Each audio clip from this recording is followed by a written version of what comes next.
बच्चे भी मैंने देखा है कि बातचीत करते हैं। बहुत लोगों को, बच्चों को भी अन्य भाषा मिली है। मतलब प्रभु सब लोगों से, आप बोलोगे कि मैं ओल्ड हूँ तो मैं क्या कर सकती हूँ, पर प्रभु सब एज ग्रुप, बड़े छोटे काले गोरे, आज बोले ना प्रभु सबसे खुश है क्योंकि उसी ने बनाया है। छोटे बड़े बूढ़े सबके द्वारा परमेश्वर काम करता है।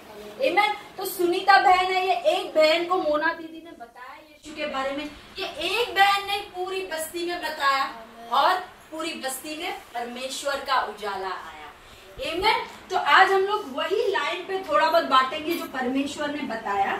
तो मार्कुस में लिखा है, मार्कुस नाम का एक चैप्टर है, जो एक चेला था मार्कुस नाम का यीशु मसीह का, उसने ये लिखा हुआ है, खत लिखा हुआ।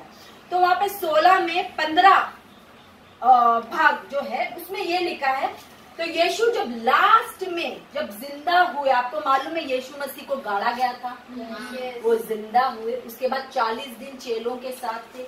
उसके बाद सबके सामने वो ऐसे, जैसे हम लोग देखते हैं टीवी में ऐसे ऊपर जाते हैं एंजल्स, उनके सबके सामने एंजल्स जैसे जाते परमेश्वर को उठा लिया गया और वो आसमान में चले गए। आमीन। पर उठाने के पहले में उन्होंने कुछ तो भी वचन उनसे बांटा और आदेश दिया कि मैं तो जा रहा हूँ पर तुमको क्या करना है। मतलब ये जो वचन आज जो सिखा रही हूँ हम सबके लिए कि हम लोग को क्या करना है। जब हम लोग मसीह में आते हैं तो हम लोग को क्या करना है, इसके बाद सिर्फ मसीह बन के नहीं बैठना है। आमीन। तो 16-15 में चलेंगे और उसमें लिखा है, और उसने उनसे कहा तुम सारे जगत में जाकर सारी सृष्टि के लोगों को सुसमाचार प्रचार करो। आमीन। तो अभी सुनीता दीदी ने क्या किया था, आपसे सुसमाचार प्रचार किया था। कौन सा सुसमाचार प्रचार किया था? कि ये कि यीशु मसीह चंगाई देता है, ये कि यीशु मसीह मरा था हम सबके पापों के लिए। वो कोई धर्म बनाने नहीं आया था। किसी को लगता है वो फॉरेन का, अमेरिका का गॉड है, किसी को लगता है वो गोरों का कोई गॉड है, किसी को लगता है पता नहीं कौन सा परमेश्वर है, पर वो एक ही काम के लिए आया था, वो हम सब मानव जाति के पाप के लिए आया था। और वो पाप की बलि चढ़ा, उनके लहू के द्वारा हमारे पाप धुल गए। और तीसरे दिन इतिहास में ऐसा कोई इंसान नहीं है जो मुर्दे से जी उठा है। आमीन। एक ही इंसान इतिहास में था जो मुर्दे से 3 दिन के बाद जी उठा, क्योंकि पिता परमेश्वर के द्वारा उसने उसे उठाया और वो 40 दिन चेलों के साथ था। आमीन। तो यहाँ पे यीशु मसीह ने लास्ट जो चेलों को कमांड दिया है या आदेश दिया है कि तुम लोग सुसमाचार का प्रचार करो, जैसे ये बहन ने बताया लोगों को, तो हम सबको लोगों को बताना है। और एक जगह पे लिखा हुआ है कि हम जगत की ज्योति है। आमीन। बाइबल में लिखा है तुम लोग कौन हो? जगत की ज्योति है। और एक उदाहरण दिया है, हम लोग जब दिया जलाते क्या करते? कबट में डालते? क्या करते दिया को? सोचो हम लोग अगर कबट में डाल के रखेंगे, आएगी? हाँ, आग तो लगेगी पर ना उसकी रोशनी आएगी। आमीन। तो क्या करते हैं जब अंधेरा होता है तो दिया किधर रखते हैं हम लोग? घर के बाहर कोई टेबल टॉप के ऊपर रखते ताकि उसकी रोशनी पूरे घर पे फैले और अंधेरा चले जाए। आमीन। उसी प्रकार से प्रभु ने हमारे लिए क्या बोला है कि तुम जगत की ज्योति हो। आमीन। पर जगत की ज्योति मतलब क्या है? हम लोग जगत की ज्योति तब बनेंगे जब हम लोग बाहर जाएंगे और लोगों को यीशु के बारे में बताएंगे। यह नहीं कि हम लोग भी कबट में छुप के बैठे। आमीन। कबट में छुप के बैठेंगे क्या होगा? हम लोग रोशनी फैलेगी हमारी? नहीं, कबट में ही छुपी रहेगी। पर प्रभु बोलता है तुम्हें बाहर जाना है और लोगों को बताना है मेरे बारे में, क्योंकि ये जो ज्योति है सब जगह फैलाना है हम लोग को। आमीन। जब हम लोग फैलाएंगे तो क्या होगा, इसमें आगे लिखा हुआ है। एक और चीज बोलना चाहूंगी कि यहाँ पे आजकल जैसे मोदी सरकार आई है, वहाँ पे बहुत जगह पे हो रहा है कि घर वापसी और कन्वर्जन चल रहा है। क्रिश्चियनिटी में लोग कन्वर्ट कर रहे हैं। क्यों कर रहे हैं? क्योंकि हम लोग तो सब हिंदू परिवार से, मैं भी हिंदू परिवार से हूँ, मोना दीदी भी हिंदू परिवार से। तो ये सब क्यों हो रहा है यहाँ पे? तो बहुत जगहों पे, अगर तुम लोगों को मालूम भी नहीं होगा, बहुत सारे एनजीओ, बड़े बड़े ट्रस्ट है, 20,000 ट्रस्ट है, मतलब जिनके ऑर्फनेजेस चलते हैं, बहुत सारी उनकी कलीसिया चलते हैं। तो उन लोगों को बाहर गांव से पैसा आता था, जो पास्टर लोगों का पगार होता था। जो ऑर्फनेज, मालूम है आपको क्या होता है? जो अनाथ आश्रम, बहुत सारे अनाथ आश्रम है, बूढ़ों लोगों का आश्रम है, जो ये मसीह के लोग हैं, हम लोग बहुत प्रेम से चलाते हैं, पर पैसा चाहिए। तो बहुत सारे फॉरेन से पैसे आते थे जो मोदी जी ने टोटली बंद कर दिया। 20,000 NGOs थे जो बंद कर दिए थे, मतलब पैसा लेना बंद कर दिया, ये सोच के कि एक इंसान ये सोचता कि क्यों प्रचार कर रहा है, शायद पैसा तो नहीं मिल रहा। एक नॉर्मल ह्यूमन नेचर है, शायद कुछ फायदा होगा सुनीता का, इसके लिए वो बोल रही है, उसको कोई पैसा देता रहेगा। एक हमारा मेंटालिटी है, एक ह्यूमन नेचर है, कुछ फायदे के लिए ही करेगा, नहीं तो कोई क्यों करेगा, टाइम वेस्ट क्यों करेगा। आमीन। तो लोगों को भी यही लगता है शायद कुछ फायदा होगा, इसके लिए कर रहे हैं। हम लोग एक काम करते हैं, पैसे बंद करते हैं। मैं आपको एक चीज बताती हूँ कि ये प्रभु की गवाही है और प्रभु की महिमा के लिए मैं बताती हूँ कि 5 सालों में ये जब सरकार आई है, उसके बाद जो इन लोगों ने बंद किया, उसके बाद जिस तरह से प्रचार हो रहा है और गांव-गांव में, हालेलुया, गांव-गांव में जिस तरह से लोग मसीह में आ रहे हैं, मतलब उसकी अनगिनत, मतलब उसकी गिनती भी नहीं है, उस तरह से वो तादाद में मसीह में लोग आने लग गए हैं। मतलब प्रभु के काम में, परमेश्वर के काम में कोई टांग नहीं अड़ा सकता है। सबसे पहले हालेलुया, हम लोग एक ताली मारेंगे परमेश्वर के लिए।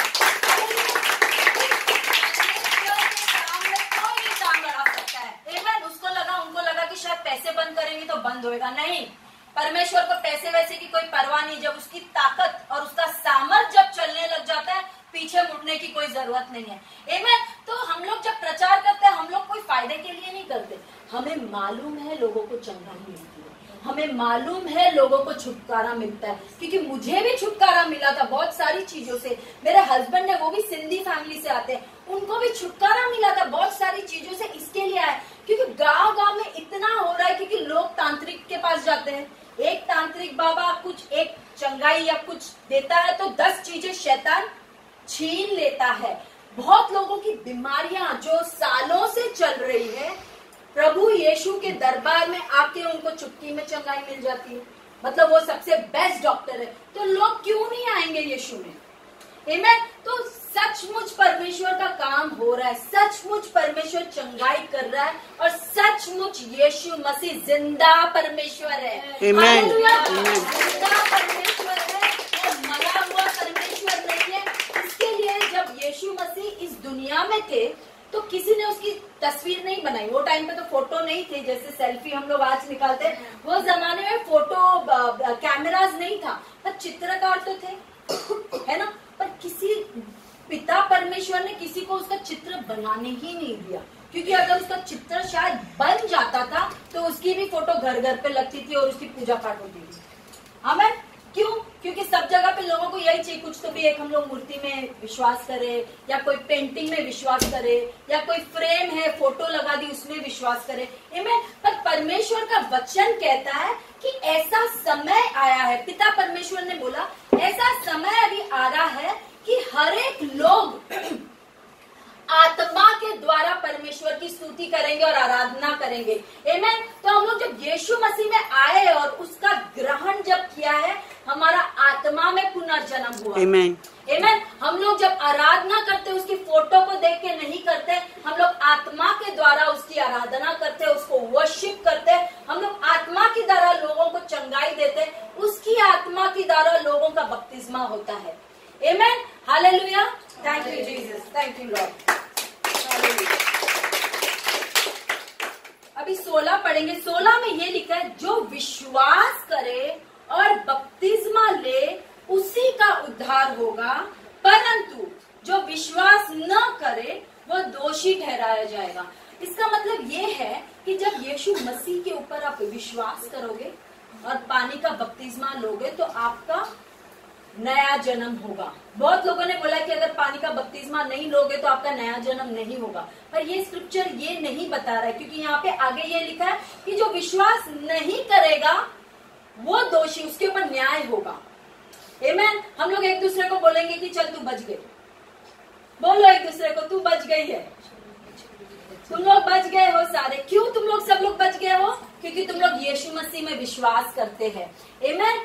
वाटर बैप्टिज्म क्या होता है, यहाँ पे दिया हुआ है कि हमें वाटर बैप्टिज्म भी करना है, पानी का जो बपतिस्मा होता है वो करना है। पानी का बपतिस्मा इसके लिए करते हैं कि दुनिया को बताने के लिए कि मैं मसीह की हूँ अभी। आमीन। मसीह क्यों बिलोंग करती हूँ। जब पानी के अंदर जाता है, जैसे यीशु मसीह को गाड़ा गया था, हम लोग ये सोच के अंदर पानी के अंदर जाते हैं कि जिस तरह से यीशु मसीह को गाड़ा गया, मुझे भी गाड़ा गया था, और जब वो जी उठा, मैं भी पानी के बाहर आती हूँ, मैं भी जी उठी हूँ यीशु के साथ, और अब जो जिंदगी जी रही हूँ यीशु मसीह के लिए जी रही हूँ। आमीन। तो जो वाटर बैप्टिज्म है, जैसे हम लोग बोलते हैं, एक उदाहरण के लिए कि यीशु मसीह पे विश्वास करो और चर्च में जाओ तो तुम सेव हो जाओगे, मतलब तुम बच जाओगे। पर चर्च में जाने से कोई बचता नहीं है, यीशु मसीह के ऊपर विश्वास करने से बचता है। आमीन। तो तुम लोग बच गए हो, किससे बच गए हो? नर्क से बच गए हो। हम लोग जिएंगे 80 साल 100 साल, उसके बाद एक अनंत काल का जीवन है। आमीन। वो अनंत काल का जीवन हम लोग स्वर्ग में परमेश्वर के साथ बिताएंगे। आमीन। हालेलुया।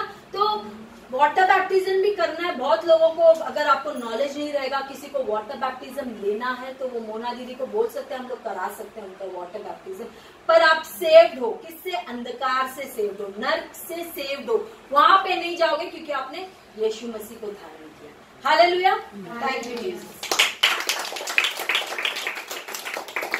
17 में लिखा है, विश्वास करने वाले में यह चिन्ह होंगे। क्या आप विश्वासी हो? हाँ। यहाँ पे लिखा है, विश्वास करने वालों में ये चिन्ह होंगे। मैं आगे पढ़ूंगी। ये चिन्ह होंगे कि वे मेरे नाम से दुष्ट आत्माओं को निकालेंगे।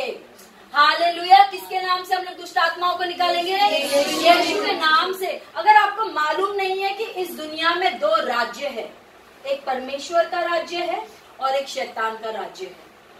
आमीन। जब हम लोग यीशु में आए तो शैतान के राज्य से निकल के यीशु मसीह के राज्य में आए। तो ये इन बिटवीन नहीं होता कि मैं भाई अपनी जिंदगी जी रहा हूँ, ये मेरी जिंदगी नहीं होती है। या आप ये राज्य में हो या आप